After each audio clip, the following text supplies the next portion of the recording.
Lucas, capítulo de número 24, versículo de número 13.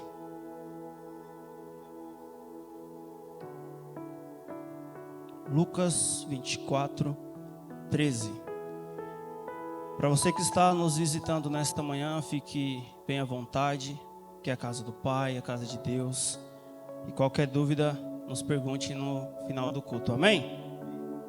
A leitura do Senhor diz: neste mesmo dia, iam dois deles para a aldeia chamada Emaús, que era distante de Jerusalém, a uns 60 estádios.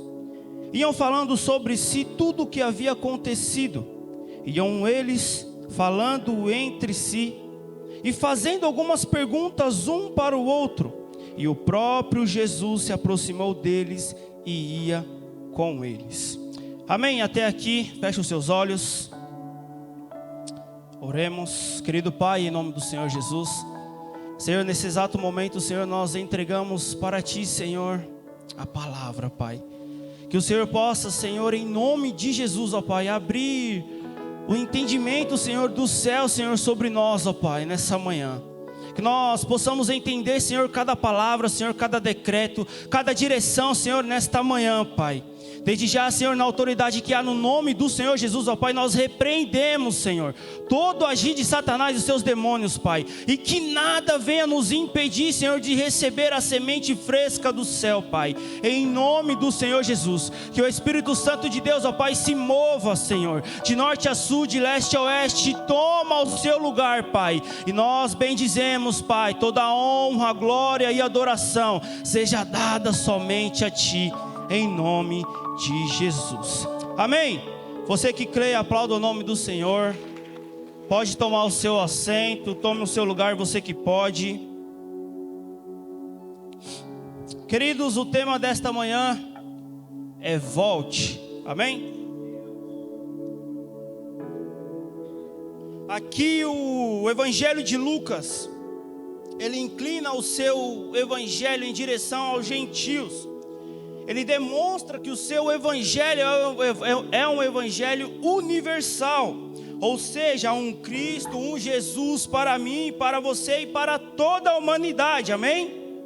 E ele era um médico, como diz lá em Colossenses capítulo 4, 14, através da carta de Paulo, e também um grande historiador, amém?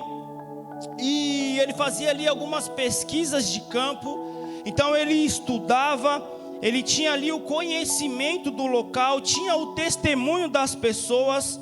Então ele investigava e somente depois ele escrevia. Ele fazia ali a sua escrita. Então podemos afirmar aqui claramente que Lucas era um grande jornalista da sua época. Para você ter noção, algumas mensagens de Lucas, alguns trechos de Lucas, a palavra vai dizer que ele é bem detalhista. E ele diz assim: no 15º ano do império tal. Anás e Caifás eram os sumos sacerdotes.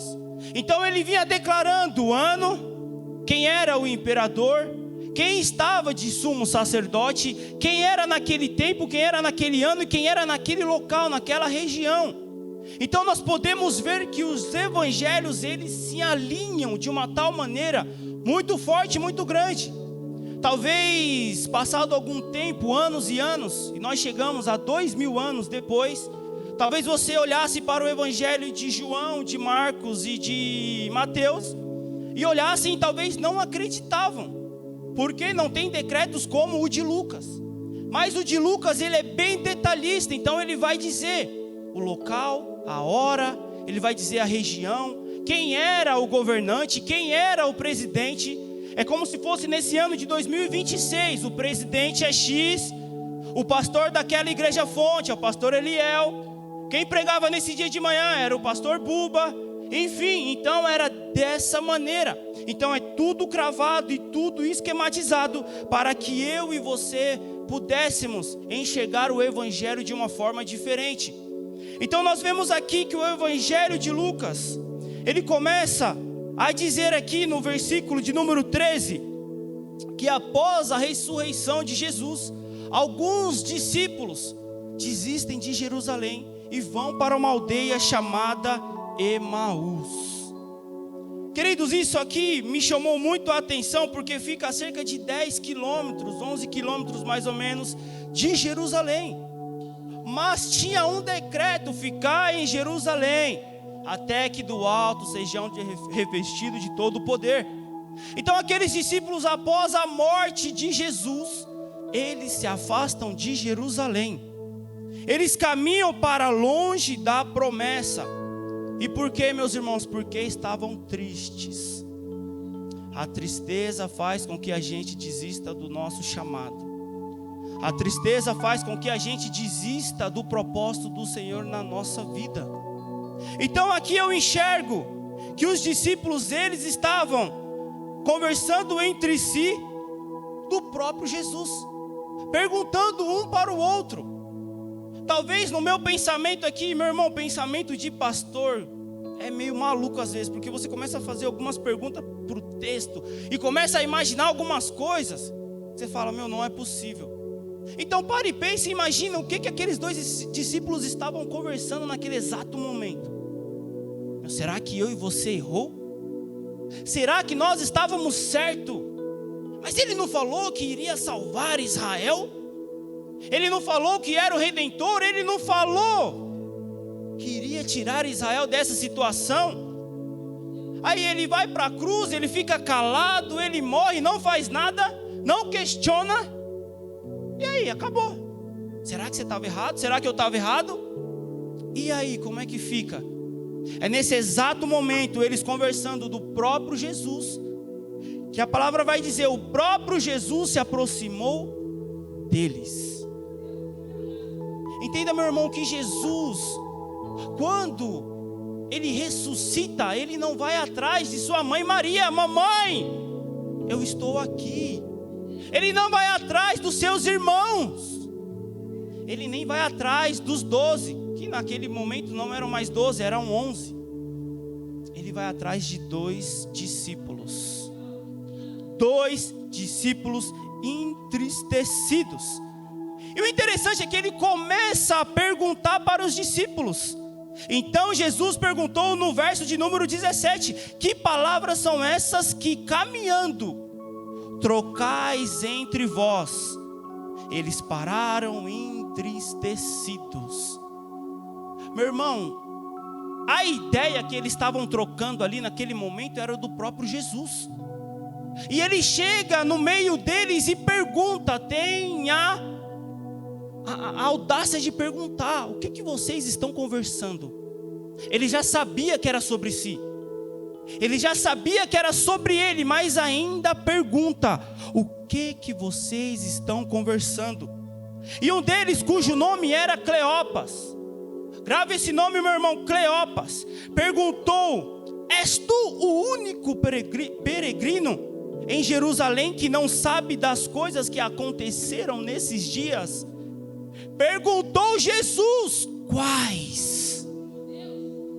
quais coisas são essas que vocês estão falando? Quais coisas são essas que estão acontecendo?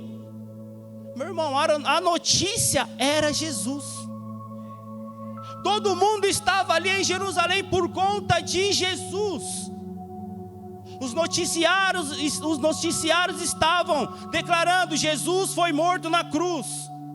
O Facebook, o Instagram, o News, as notícias, as televisões estavam ali: Jesus foi morto na cruz. Aquele que iria redimir Israel, aquele que iria salvar todo mundo, agora está morto.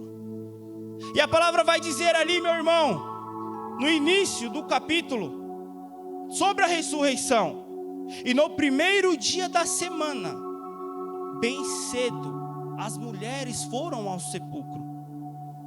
A promessa era que no terceiro dia Jesus ressuscitaria, sim ou não? E era o terceiro dia que Jesus se aproxima daqueles 2 discípulos. Eu entendo aqui, meu irmão, até eu iria questionar. Até eu iria soltar um anúncio nas redes sociais: Jesus falou que iria ressuscitar no terceiro dia, mas não ressuscitou. Sendo o 4º dia, mas ainda era o terceiro dia.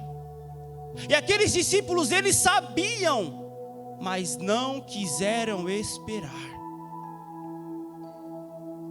E o que o Senhor está dizendo para mim e para você: espera em Deus. Espera em Deus. Só que eles quiseram desistir da promessa. O Cleito já pregou isso aqui nessa manhã. Na ressurreição de Cristo, Paulo e os seus discípulos abandonaram tudo e voltaram a pescar. Mas do mesmo modo, Jesus apareceu para eles. E do mesmo modo, não reconheceram que era Jesus na praia. E aqui os olhos dos discípulos estavam tampados, cegos. De alguma maneira, Jesus não queria que eles o reconheceram. Não queriam.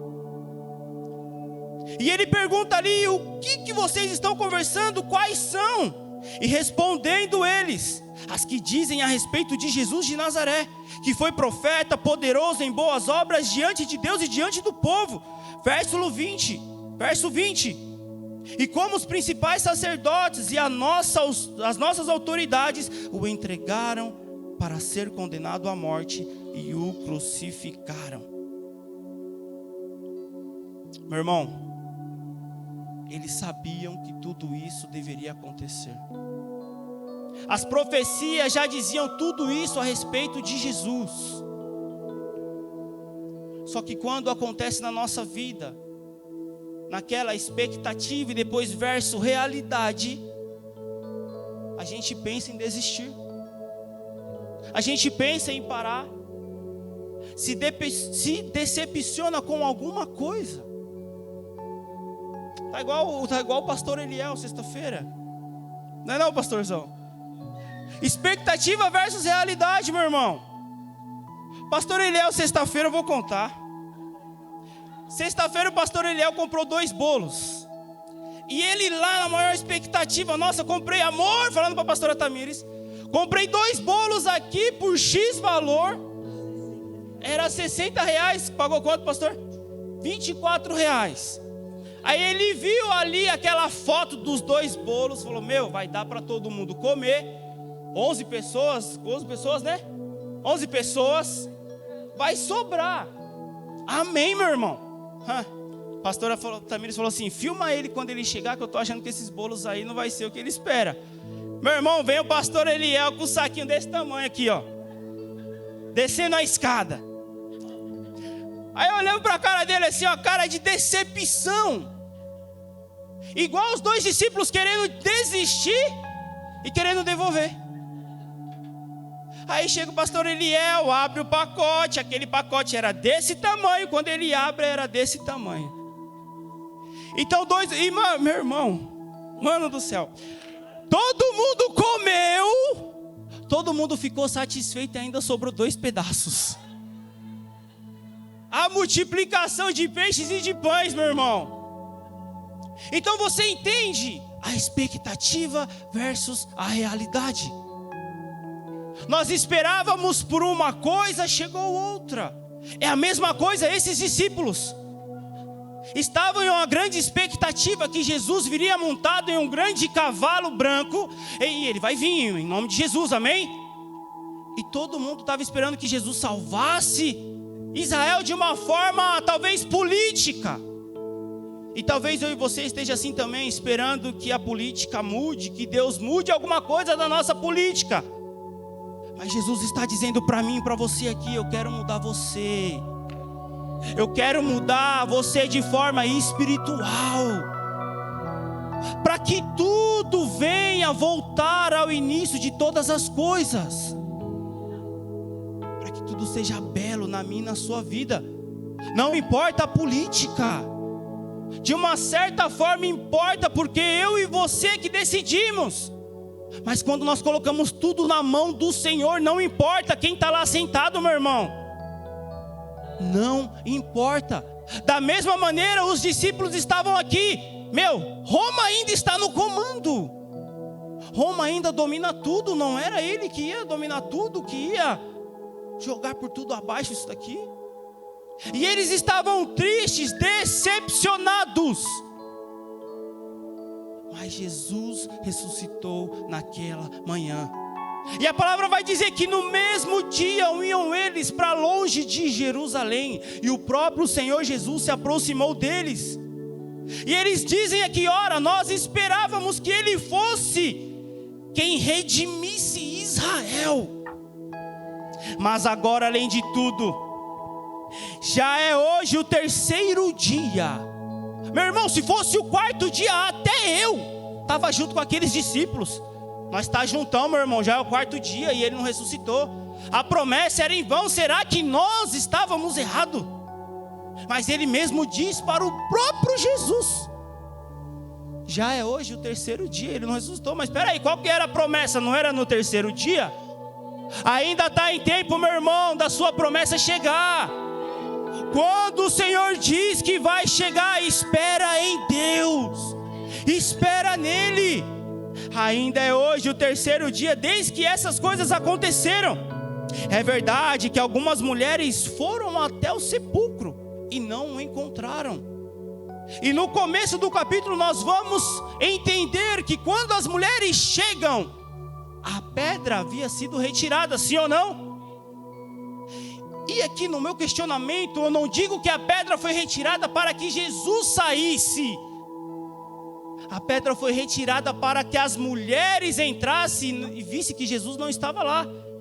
E aparece 2 anjos e diz para aquelas mulheres: o que vocês estão fazendo aqui? Procurando um morto procurando um vivo dentre os mortos. Ele vive. E elas correm para lá e falam para os discípulos. E Pedro, na dúvida, vai até o sepulcro e sabe que ele já está vivo. Mas mesmo assim, enquanto Jesus não aparece na minha e na sua vida, nós vamos querer desistir. Pedro foi até o sepulcro, da mesma maneira que o Cleito falou aqui. Por que ele voltou a pescar novamente? Se ele andou com Jesus e sabia das promessas que Jesus tinha feito. Então Jesus vai até a praia, joga a rede do lado direito. Aquele discípulo que o ama, o reconhece de longe, meu irmão, que é o discípulo João. Pedro, é Jesus, mano. Então ele se veste e corre até o Senhor Jesus. E está tudo preparado. Entenda, meu irmão, que nós só vamos enxergar a Jesus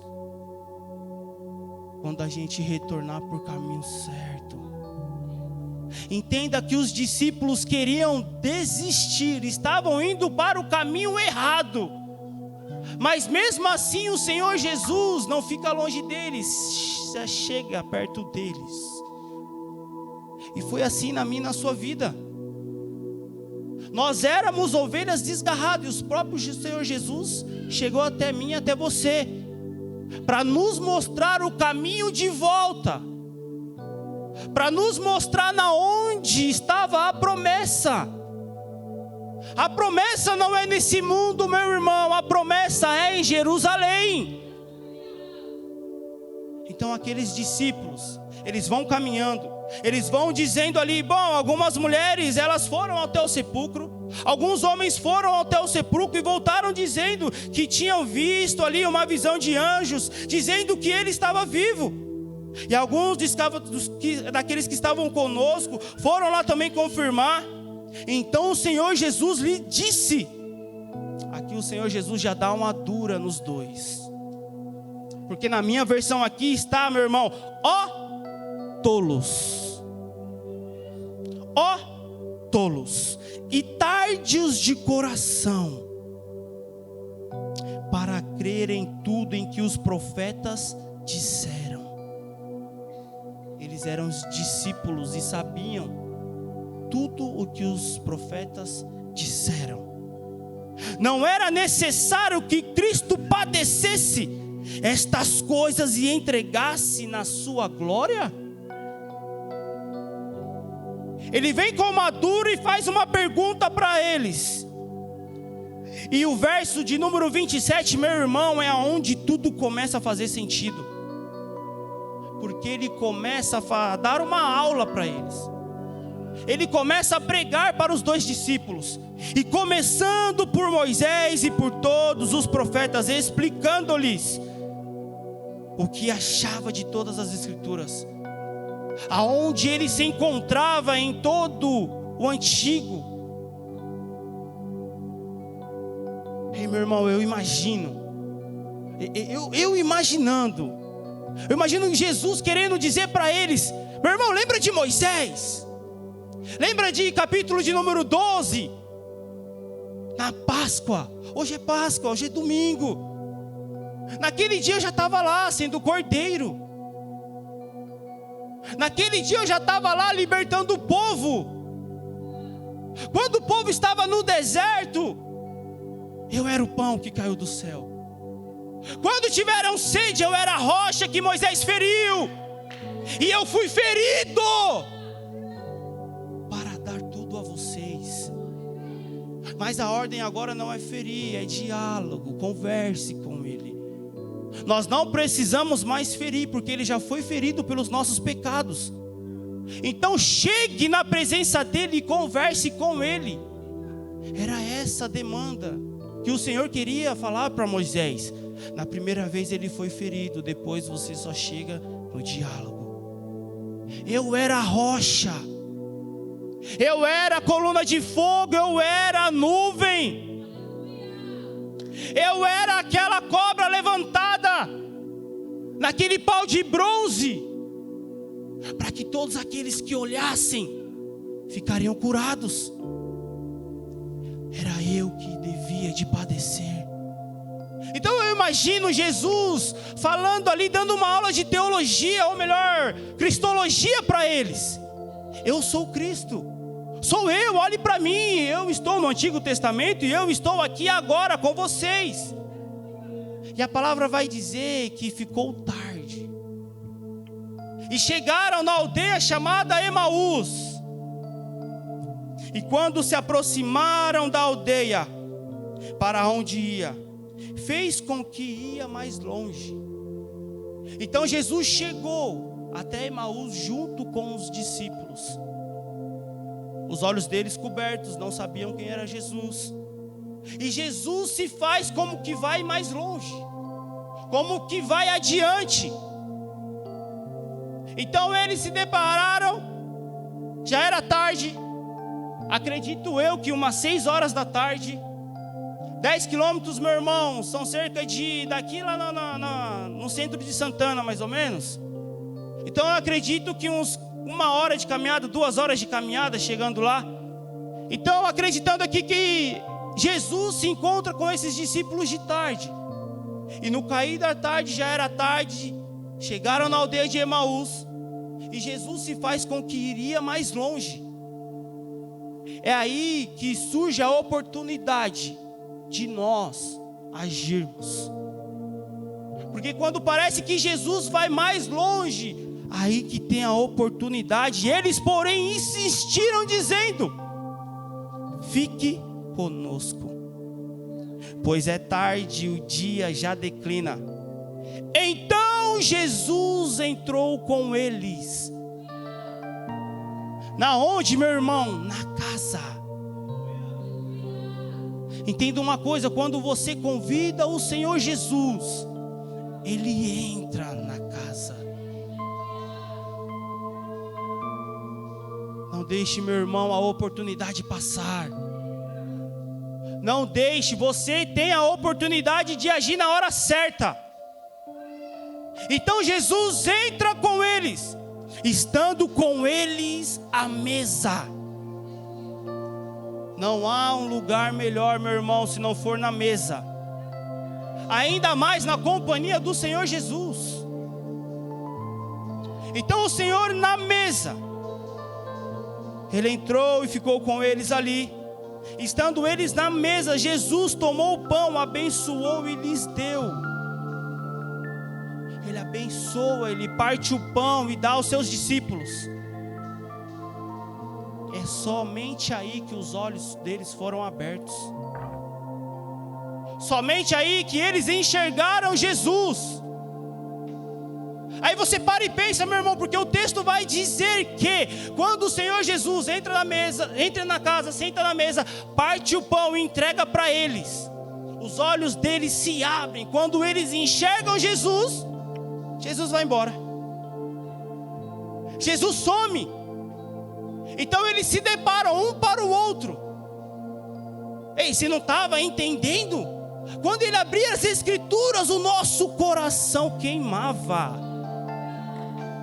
E não tem nada, meu irmão, que queime o nosso coração, a não ser as escrituras, a não ser as palavras do Senhor Jesus. Será que você não estava enxergando ele? Será que você não entendia quando ele falava ali de Moisés, dos profetas, talvez dos salmos? Meu irmão, algo queimava aqui, mas eu não estava enxergando.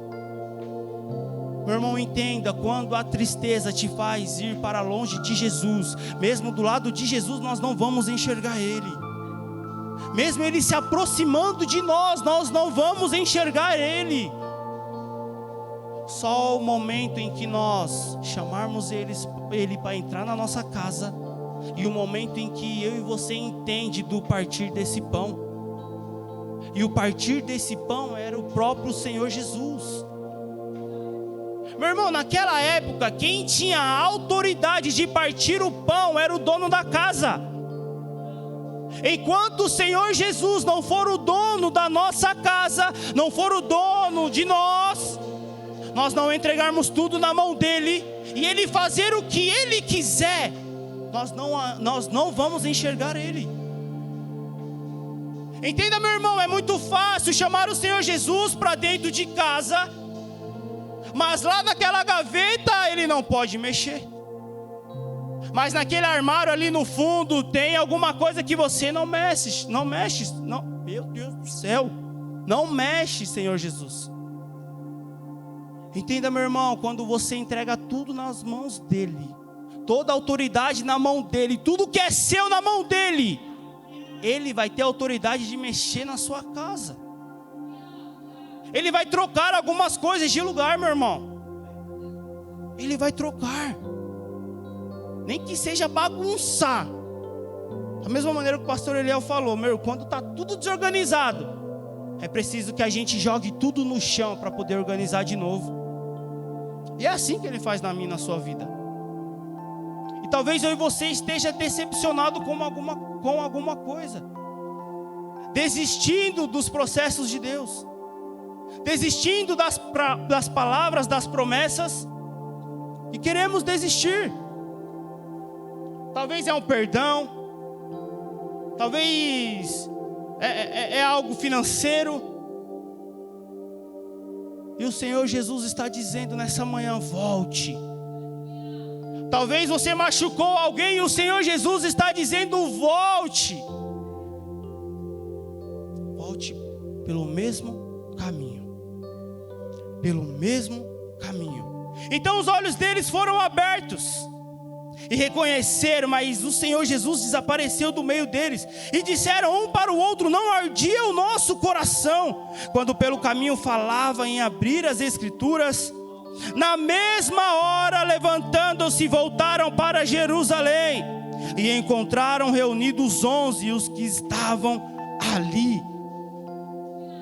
Meu irmão, vou fazer uma pergunta. Em algum momento o Senhor Jesus falou para eles voltar para Jerusalém? Em nenhum momento. Em nenhum momento o Senhor Jesus falou, volte para Jerusalém, pare aqui no meio da caminhada e volte. Em nenhum momento. Mas quando eu e você reconhece quem é Jesus, nós sabemos o caminho de volta. Nós sabemos o caminho a qual percorrer. Nós sabemos a direção certa. Meu irmão, como eu não sou Jesus, misericórdia, amém? Eu sou o simples pó aqui na terra. Eu digo para você nessa manhã, volte para o mesmo caminho que o Senhor Jesus tem para você. Se você perdoou alguém, faça com que Ele te perdoe também. Se você machucou alguém, vai lá e peça perdão. Se você tem uma briga com alguém, uma intriga com alguém, volte pelo mesmo caminho. O caminho que você machucou ele ou ela é o mesmo caminho para você voltar e pedir perdão.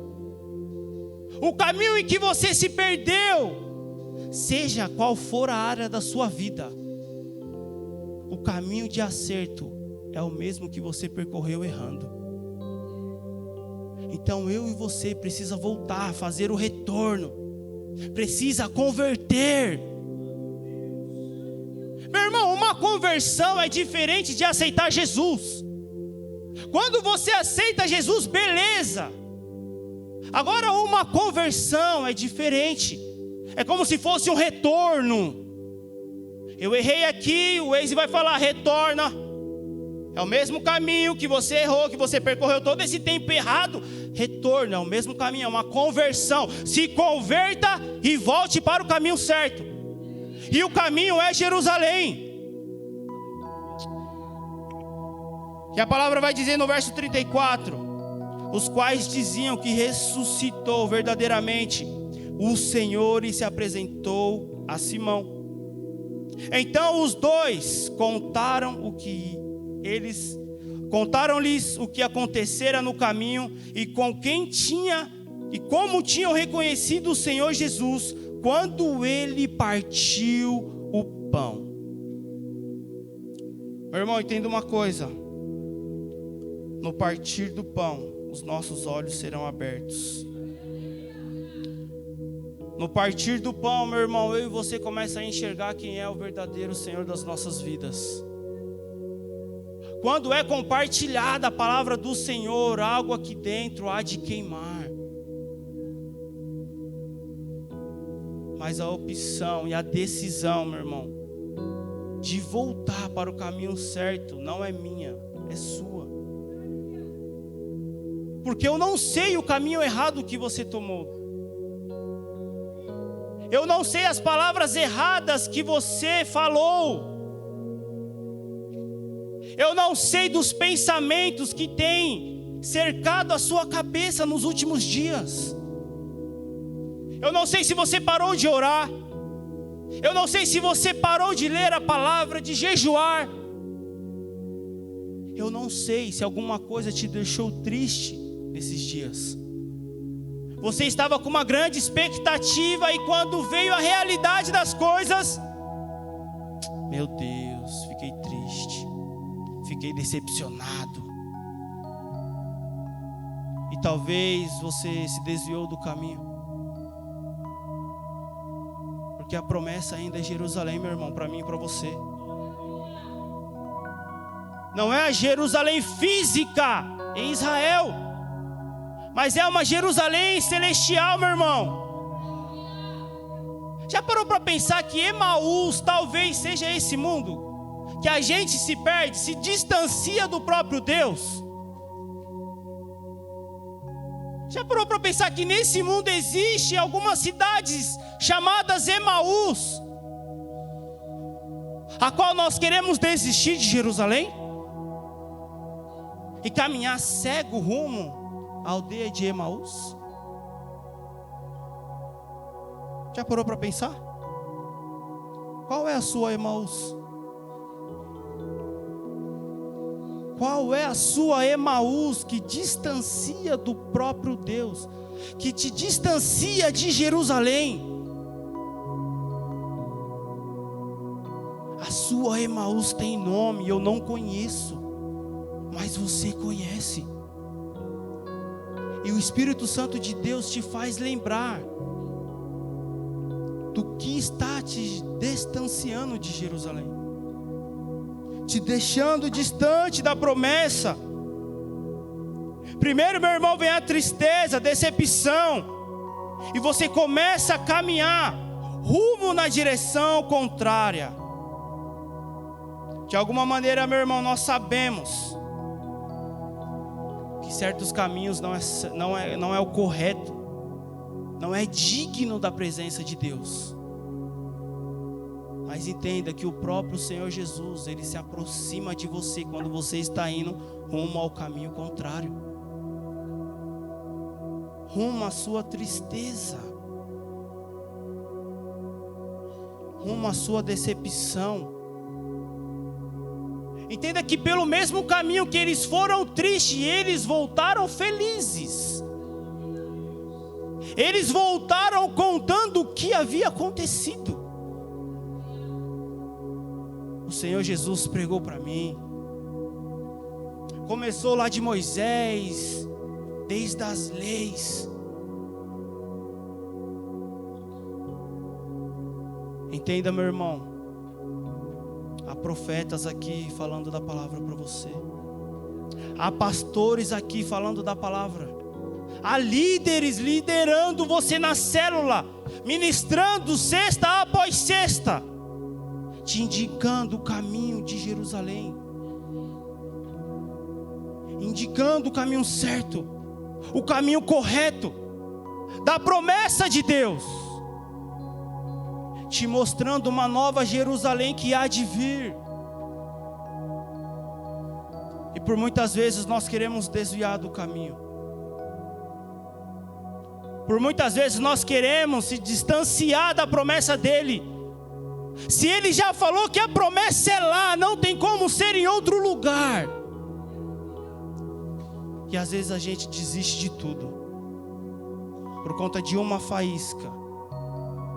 Nós somos capazes de colocar fogo em tudo. E o Senhor Jesus está dizendo para mim e para você: volte. Volte, meu irmão. Querido, a palavra é bem clara em dizer o que aconteceu depois. Depois, quando nós caímos em Atos dos Apóstolos, capítulo de número 2, a palavra vai dizer que todos estavam reunidos no mesmo lugar. E Jerusalém era o lugar. Então veio como um vento impetuoso, meu irmão. E todos foram tocados. Todos foram cheios. E alguns começavam a falar em outras línguas.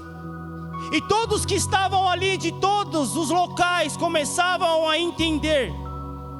Começavam a entender tudo o que eles estavam dizendo. Meu irmão, fora do propósito nós não vamos entender nada. Entendam uma coisa, todos estavam à espera. E não tem como eu e você esperar o Senhor Jesus, esperar a glória dele, sem querer almejar Jerusalém, sem querer alcançar Jerusalém. Não tem como, meu irmão, eu e você se desviar por esse mundo, ficar triste com algumas decepções e se distanciar de Jerusalém.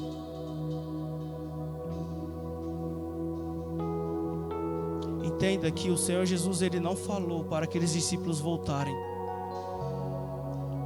mas eles entenderam na mesma hora. Então que eu e você venha entender, meu irmão, que Emaús não é a nossa trajetória. A nossa trajetória, biblicamente dizendo, espiritualmente, é a nova Jerusalém. É os portões celestiais. São as ruas de ouro. Eu imagino que não são ruas de ouro fisicamente, meu irmão. Mas naquele momento, João, ele não conseguiu descrever quão belas eram aquelas ruas, que ele colocou são como ruas de ouro. E lá não haverá sol, porque o próprio Cristo, o próprio Senhor Jesus há de iluminar tudo.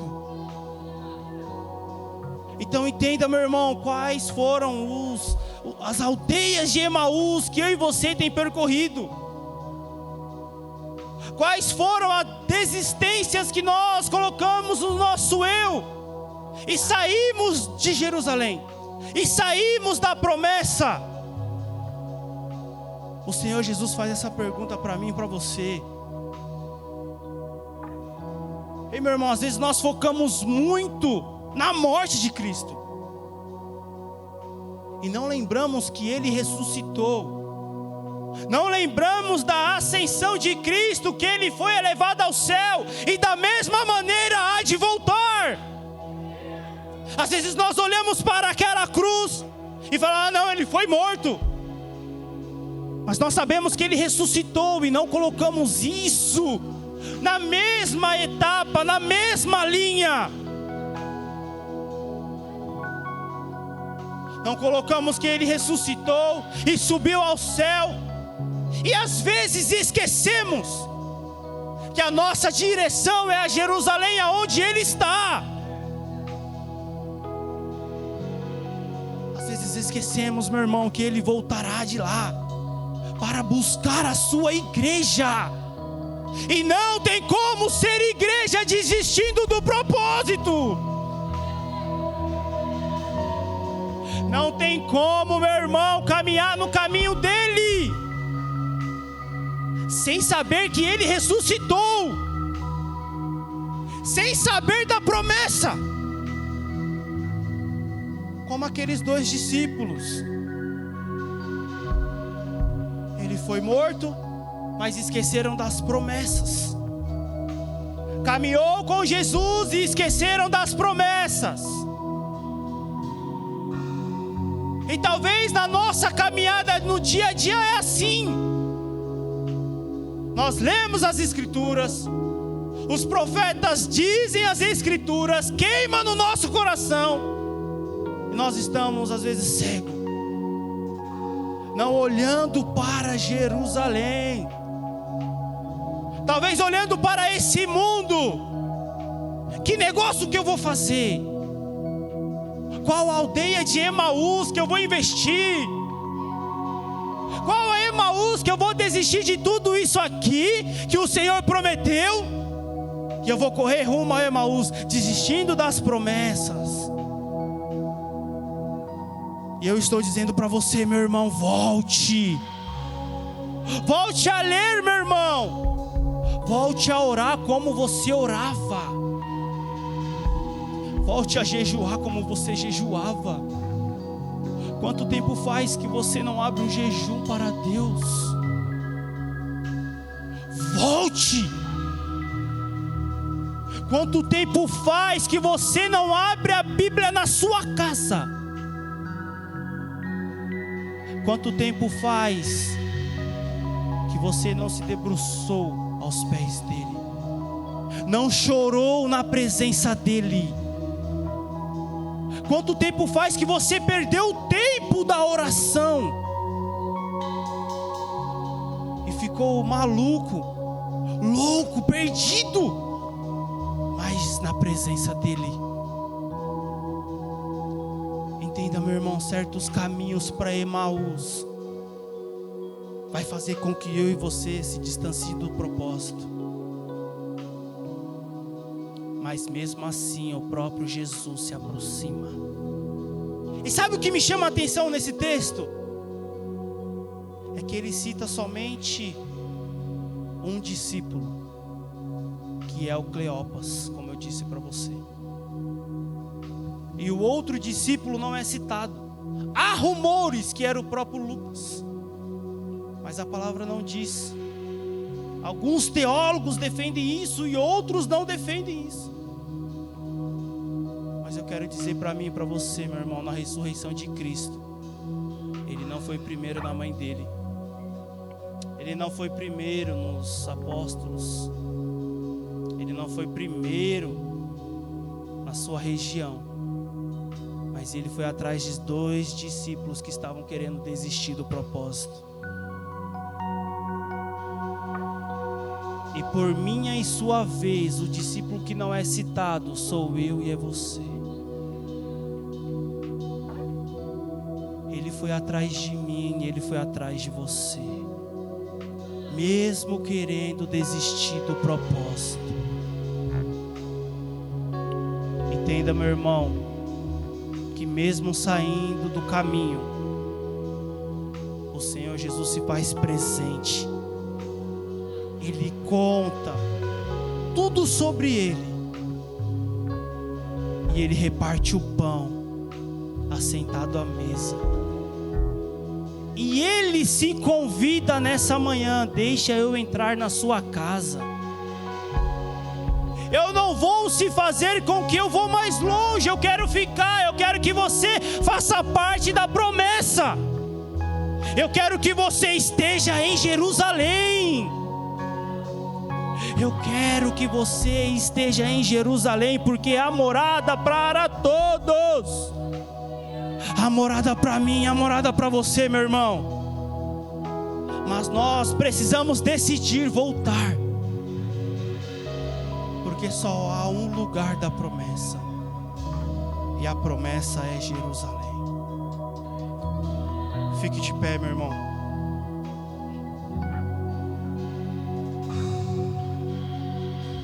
Feche os seus olhos e peça para o Espírito Santo de Deus te mostrar quais são os caminhos que estão te levando para Emaús. Quais são os caminhos que estão te deixando tristes, estão te deixando decepcionado, decepcionada. Comece a lembrar, meu irmão, quais são os caminhos longe da sua Jerusalém? Quais são os caminhos longe da sua promessa? O que está te afastando de Jerusalém? O próprio Senhor Jesus se aproxima de você e pergunta: o que você está conversando? O que você está dizendo a respeito das promessas que eu já te fiz? A respeito de tudo aquilo que eu te falei um dia. Não desista. Ainda está em tempo, ainda é o terceiro dia. Entenda, meu irmão, que um dia para Deus é como se fosse 1000 anos, e 1000 anos como se fosse um dia. Ainda está em tempo. Meu irmão, nós estamos há 2000 anos depois de tudo isso. 2000 anos. E se 1000 anos para Deus é como se fosse um dia, ei, meu irmão, talvez seja nesse próximo que Ele vai chegar até você. Talvez seja nesse próximo que Ele vai se apresentar a você e dizer: volte, não desista, ainda está em tempo, ainda está em tempo. Volte, meu irmão.